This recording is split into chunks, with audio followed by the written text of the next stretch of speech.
నాకు నిన్న ఈ విశాఖపట్నంలోనే ఒక వ్యక్తి కనపడ్డాడు. అతనేం చదువుకోలేదు. అతను ప్రతిరోజు రాత్రి 1 గంటకి నిద్రలేస్తాడు. ప్రతిరోజు 1 గంటకి నిద్రలేచి స్నానం చేసి ఆవు పాలు మరగబెడతాడు. అందులో సుగంధ ద్రవ్యాలు వేస్తాడు. ఓ క్యారేజీలో పట్టుకుంటాడు.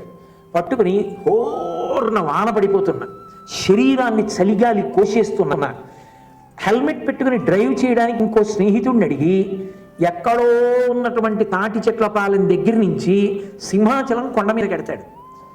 తెల్లవారుజామున 4 గంటలకి సుప్రభాతం చదివే వేళకి ఈ గోరువెచ్చటి పాలు సింహాచలేశ్వరుడికి ఇస్తాడు.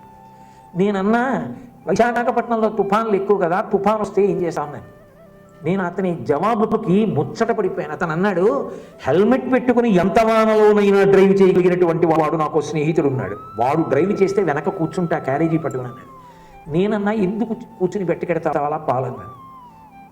అతని మాట నాకు నిజంగా తెలబోయేట్టు చేసింది. అతను అన్నాడు, ఎప్పుడో నేను ఉపన్యాసం విన్నా సింహాచలంలో, 30 లీటర్ల పాలు 30 షేర్ల ఆవు పాలు ప్రతిరోజు సింహాచలేశ్వరుడికి సుప్రభాతం పలకగానే నైవేద్యం పెట్టేవారు అని విన్నాను. ఇప్పుడు ఒక్క షేరు కూడా పెట్టట్లేదు అని విన్నాను. నా స్వామి ఎందుకు అలా ఎండిపోవాలి? అందుకని నేను షేరు ఆవు పాలు ప్రతిరోజు తేవాలని నిర్ణయం చేసుకుని కొన్ని సంవత్సరాలుగా అలా తెస్తున్నానన్నాడు.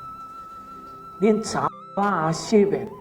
అదేంటి ఇంతలా తేగలగడం? చాలా, నీవేం చేస్తావు ఉద్యోగం అని అడిగాను. నాకేం లేదన్నాడు. మరి నీకు డబ్బు ఎక్కడదని అడిగాను.